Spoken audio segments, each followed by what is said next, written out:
Bonjour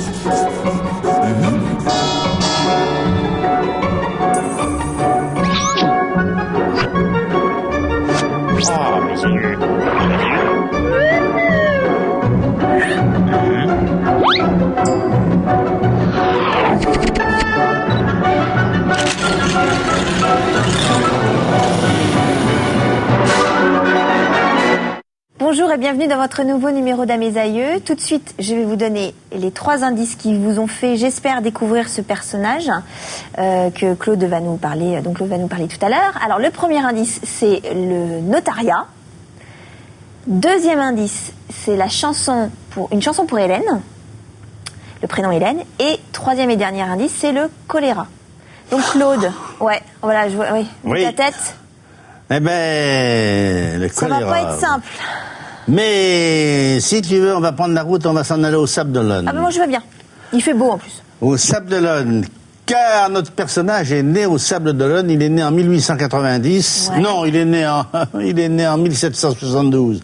Qu'est-ce que je raconte? Il est même né le 12 novembre 1772. Il s'appelait Jacques Laurent, c'était ses 2 prénoms, et son nom c'était Palliot. Voilà. P-A-L-I-A-U. Jacques Laurent Palliot. Moi, je n'avais jamais entendu parler. Vous le connaissez peut-être pas, les Sablais le connaissent certainement. Ouais, il y a une impasse Palliot qui existe au Sable. Alors Palliot voulait entrer au séminaire, mais je vous répète qu'il est né en 1772. Quand il voulait entrer au séminaire, on arrivait près de la Révolution. Ouais, ça devait pas être simple, ça non plus. Alors la Révolution, la constitution civile du clergé, vous savez qu'il fallait que le clergé vendéen prête serment à la Constitution. 95 ou 16% du clergé vendéen a refusé de prêter serment schismatique, et donc les séminaires ont fermé, ce qui fait que Jacques Laurent Palliot n'est pas entré au séminaire. Donc il s'en va élève en médecine. Il va faire de la médecine, où ça? À l'hôpital des Sables. Il fait de la médecine avec un de ses amis. Oui. Et puis ils sont là tous les deux. Bah, vous savez, ils gagnent 3 sous de quoi subsister, hein, c'est tout. Mais enfin, ils sont pauvres tous les deux. Ils sont là jusqu'un jour où le gouvernement demande à l'hôpital des Sables de leur envoyer un élève de manière à ce qu'ils le prennent en charge, que l'État le prenne en charge, et qu'ils suivent les cours de médecine de la faculté de Paris. Et c'est Jacques Laurent Palliot qui est désigné. Jacques Laurent s'en va trouver son ami, il lui dit « Tu sais, je suis désigné pour aller à la faculté de Paris ». L'autre, qui était encore plus pauvre que lui, complètement désespéré, « Oh, c'est pas possible ». Et Palliot, n'écoutant que son bon cœur, car vous verrez, c'est un très brave homme, lui dit, bah écoute, je te cède ma place, tu y vas à ma place. Sympa. Et c'est son ami qui va partir à Paris, qui deviendra un médecin, un grand médecin, qui deviendra riche, et qui n'en sera d'ailleurs pas très reconnaissant à Palliot, car par la suite, quand Palliot ira le voir, il le recevra à peine, enfin, la reconnaissance ne sera pas son fort. Et puis, on le retrouve après, il est devenu clerc de notaire. Il a lâché donc ça n'a la rien médecine. À voir. Non, rien à voir avec la médecine. Il est devenu clerc de notaire et il va passer ses examens. Et en 1802, il va être titulaire d'une étude au Sable d'Olonne. D'accord. Une étude de notaire au Sable d'Olonne. Il est nommé en 1802. On ne parle pas de sa compétence, je pense qu'il était compétent de façon tout à fait normale. Ouais. Par contre, c'était un homme extrêmement gentil, sympathique, très bien vu du public. Et puis, comme c'est arrivé à certains notaires, il faisait des vers. Beaucoup de vers. Il écrivait, il faisait des vers, il faisait des petites chansons. Et un jour, il y avait un mariage. Donc, il signe le contrat de mariage entre les 2 époux et la famille. Et à la fin, il se lève et il dit aux gens, voilà, par devant nous, notaire du canton de Bacchus, résidant à Citerre, a comparu Vénus. Ah, mais oui, da, que j'aime bien cette cliente-là. Donc, il chante ça. Alors les gens sont tout heureux. Le lendemain, on l'invite au dîner de noces. Et à la fin, on lui dit, Monsieur Palliot, vous allez nous chanter les vers que vous avez dit hier au contrat de mariage de notre fille. Et Palliot se lève, mais il ne va pas réciter les mêmes vers. Il va chanter une chanson. Une chanson qu'il a composée en l'honneur de la mariée non, en l'honneur de Madame Hélène de Perlongue. Et comme, je ne sais pas si vous vous souvenez, je vous ai dit un jour qu'Hélène en patois, ça se disait Nichan. Bah, j'aurais pu le dire. Ah, voilà, mais t'en souviens. Nichan. Eh ben, il écrit la fameuse chanson pour Nichan, qui est devenue une chanson populaire au Sable d'Olonne. Tout le monde l'a chantée. Et voilà les 2 premiers couplets, parce qu'il y en a 25. C'est « Per un bien jour de l'ascension qui est sur le minage, y apercevit passer Nichan, jarni le bien visage, tout de suite mon cœur fut châteauillou, pourtant Nichan qui endure d'eau mou, pourtant Nichan qui endure. » Alors pour toi Nichan, pour toi Hélène, qui endure d'eau mou, que j'endure de mal, que j'endure de souffrance. Quoi. Et pour toi, Nichan, que j'endure. Et que le patois sablais dit pas endure, dit endure, qui endure. Ouais. Et ils l'écrivent avec un O circonflexe, qui endure, le mot endurer. Et on n'est pas dans la deuxième partie de l'émission, hein. On est déjà dans la première. Alors, au soir, yo jib et me coucher, et prendre de lèvres bénites, oh, fais-y comme terre virée, comme s'il y avait la va-vite. Et mon Dieu, non, il deviendrait fou. Pourtant, Nichan qui endure d'eau mou. Pourtant, Nichan qui endure. Ah, vous voyez, ces 2 couplets, il y en a 25 comme ça, qui sont très drôles, en patois sablais. Et cette chanson va faire le tour des sables, elle va être populaire au sable. Et tout le monde va connaître Palliot à cause de cette chanson. Alors Palliot va faire aussi partie de la philharmonique des Sables d'Olonne, une philharmonique où on s'entend bien, mais où quelquefois il y a quelques canards. Alors un jour, il y a un monsieur qui lui envoie quelques vers pour se plaindre qu'il y a des canards, en lui disant, et il cite tous les musiciens, y compris lui, Palliot, en disant « Regardez dans un coin ce basson vénérable à l'air gaillard au teint de vermillon, dans son fagot, s'il souffle comme un diable, il est plus fort à vider un flacon. » Alors je peux vous dire que le père Palliot prend sa plume et il lui répond une tartine de verre pour l'envoyer en disant que il vaut mieux boire un bon coup que de... Ça s'appelle l'épître Adamis. Alors, de notaire, en 1817, il devient juge de paix. Ça arrivait, on prenait une étude de juge de paix. Mais il est toujours invité au banquet des notaires, ses anciens confrères. Quand il est malade, il envoie une vingtaine de vers au président pour dire qu'il peut pas y aller, pour s'excuser. Il n'envoie pas un petit carton pour dire je suis malade. Il dit. Non, il n'envoie pas un petit carton, il envoie une vingtaine de vers. Mais c'est un type très populaire. Il est très conciliant. Il arrange les affaires des gens au lieu de traiter les procès. C'est un vrai gentil. C'est un vrai gentil. Ouais. Et un jour, il y a un procès d'un pauvre bougre qui va être enfermé, qui va être mis en prison, et il voit les pauvres enfants qui sont là, ils vont vivre de quoi. Il prend son chapeau en plein tribunal et il met un billet dedans, et il passe auprès des gens en disant, écoutez, pour les pauvres enfants de ce malheureux, donnez quelque chose, etc. Et ça marche. Les gens mettent quelque chose, mais le procureur lui dit « Vous entendrez parler de moi ». Et il est révoqué quelques semaines plus tard. Alors, il est membre de la commission d'administration de l'hospice. C'est lui qui va créer la bibliothèque des Sables d'Olonne. Ah oui. Comme il est un fin littéraire, il va y apporter là-dedans énormément de livres et de livres qu'il achète chez les bouquinistes pour cher et qu'il va mettre et qu'il offre, qu'il donne à la bibliothèque. Et puis, vous savez qu'à cette époque-là, la marine des sables de pêche était un peu ruinée parce que, à la suite des guerres, les pêcheurs sablais étaient restés bloqués en Angleterre. On est en 1814. Donc, ils sont relâchés, mais sans les bateaux. Donc, il n'y a plus de bateaux. Donc, Palliot va fonder une association en faisant appel aux habitants des sables pour trouver des moyens pour rétablir la navigation vers Terre-Neuve, de manière à faire de l'argent et à faire marcher le commerce. Ce projet est bloqué en 1815, mais il sera repris en 1827, avec toujours Palliot à sa tête. Et puis, en 1834, là, une grande épreuve s'abat sur la France et sur la ville des Sables, c'est le choléra morbus. Ouais. Le choléra morbus s'abat sur la ville des Sables. Alors là, c'est une épidémie.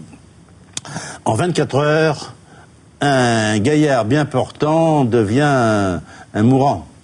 Et c'est ce qui s'est passé pour Alors Jacques Laurent. Palliot se souvient qu'il avait voulu être prêtre, se souvient qu'il a fait des études de médecine, et donc il dit, moi, il faut que je rende service à cette population des Sables, parce qu'il aime énormément sa ville des Sables. Il s'est très investi. Hein, et donc il se donne entièrement à ces gens. Il va voir les gens les plus malheureux, les plus pauvres. Il s'assied sur leur lit pour les réconforter, pour essayer de les soigner.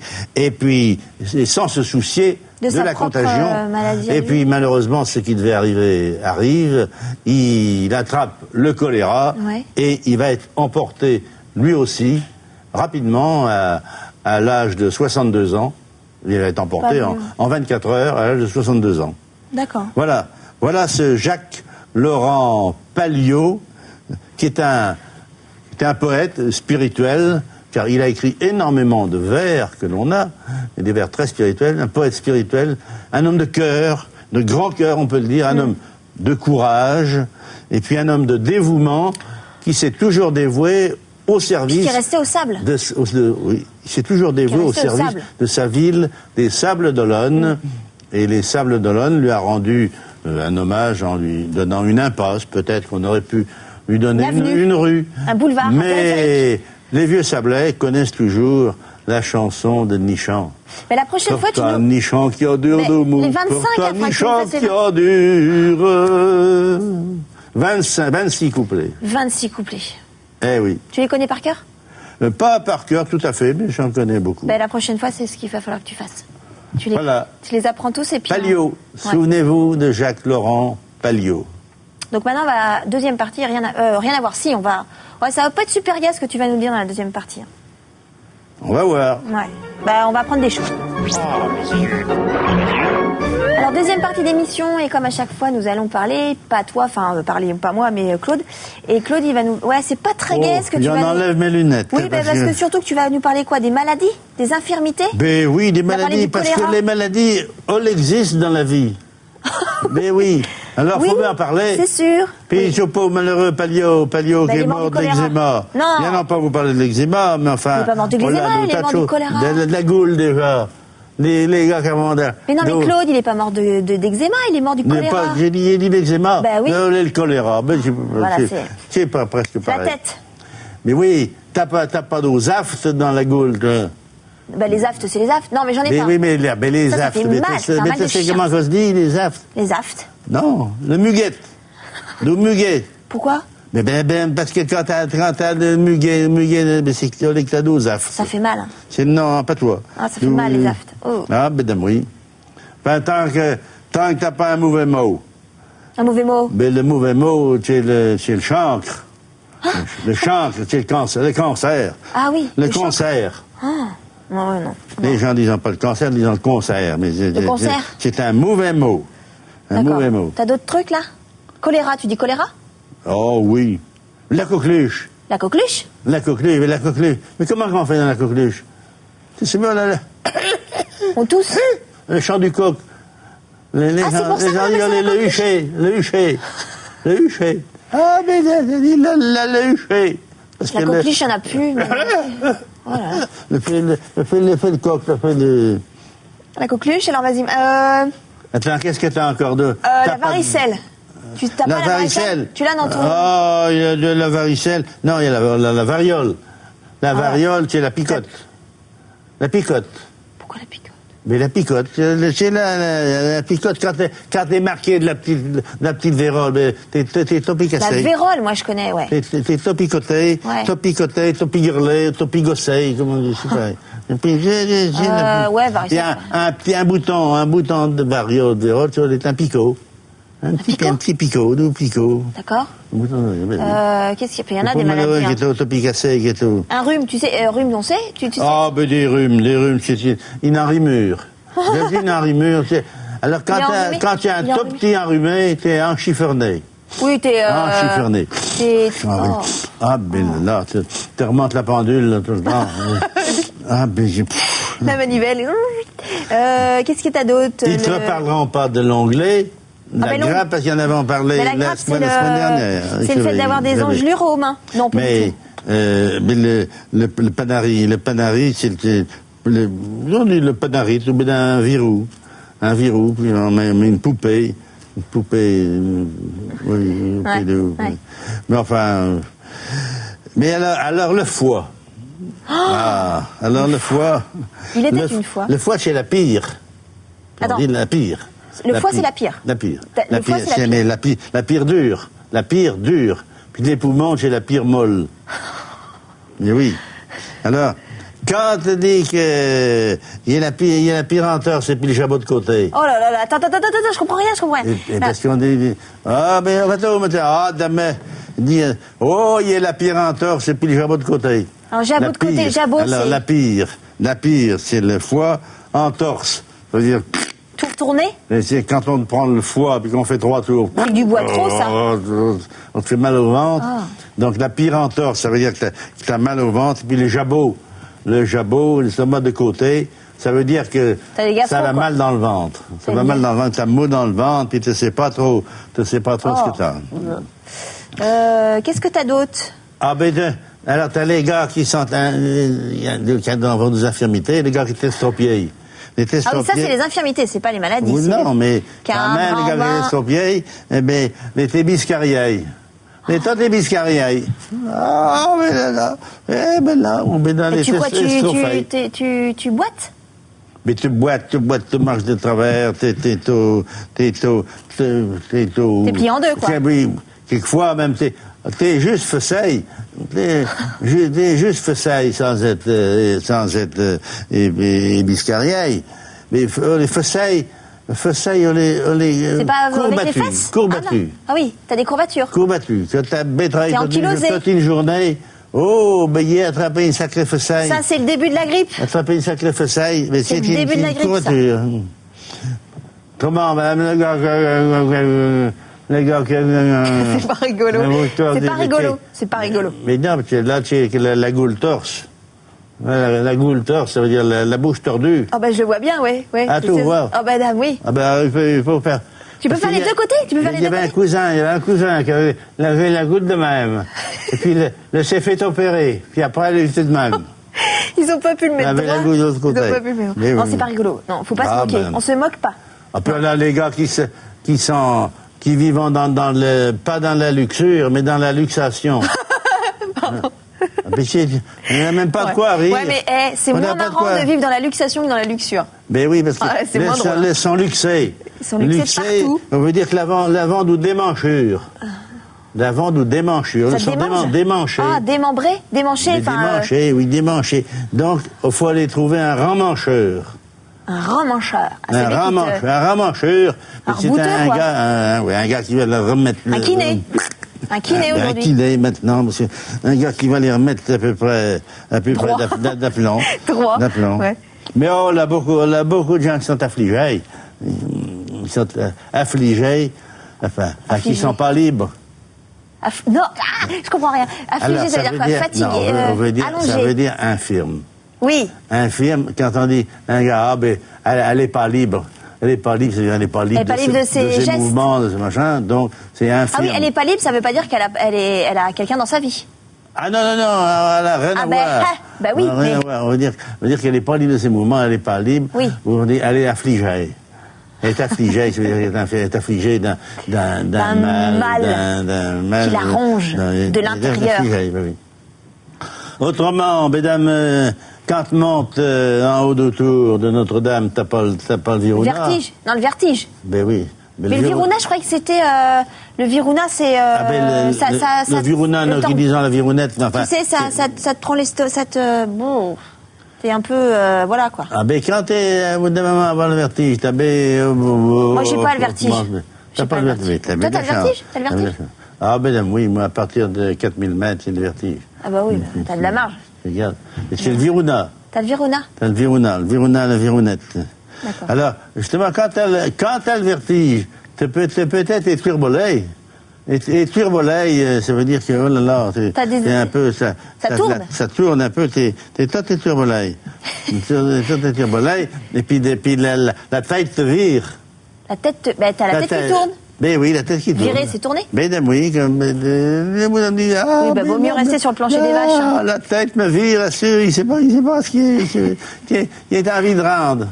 Ah ben oui, de rendre, c'est un mot que les Parisiens ne comprennent pas. Rendre? Ne comprenant que le mot de vomir. Oui, tu dis que nous, on rend. Tandis que nous, on rend. Vomir, mais nous rendons. Nous rendons ce que la nature nous a donné. Des fois, on rend même l'antenne. Hein? On rend même l'antenne des fois. Ah ben, il y en aura l'antenne tout à l'heure. Mais d'abord, faites attention. Connais-tu le vrin? Le vrin. C'est une maladie ou c'est quoi? Le vrin. Ne me le dis pas. C'est une maladie ou pas? Il te dit pas. Mais c'est pas une maladie. C'est une infirmité? On te donne une maladie. Le vrin te donne une maladie. Et c'est le ventre, c'est le... Mais c'est pas le ventre. Mais j'en sais rien, mais j'y connais rien. Le vrin, le venin. Ben, le venin, c'est le venin d'un... Oui, le venin.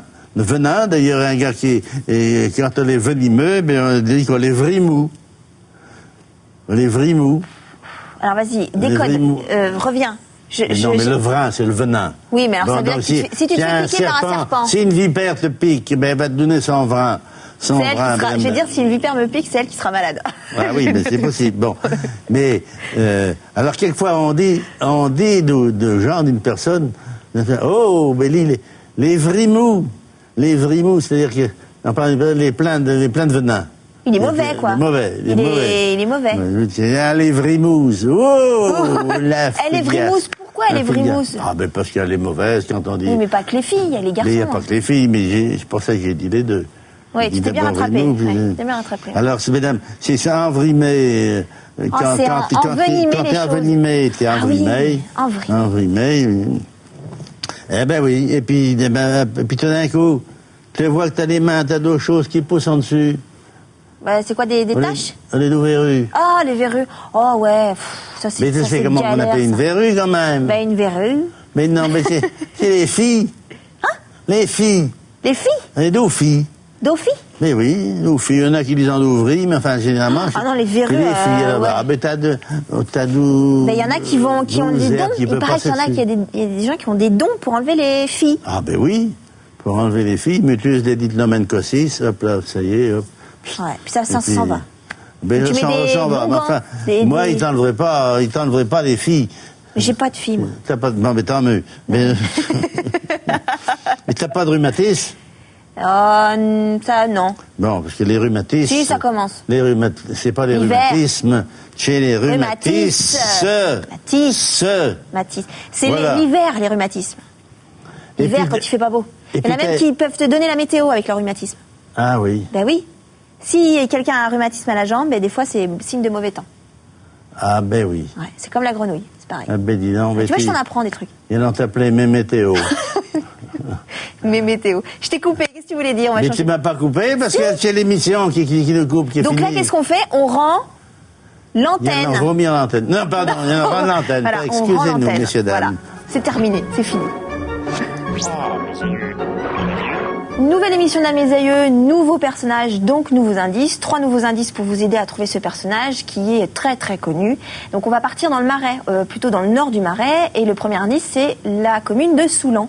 Le deuxième indice, c'est la Comédie Française. Et le troisième et dernier indice, c'est un des moulins du Mont des Alouettes.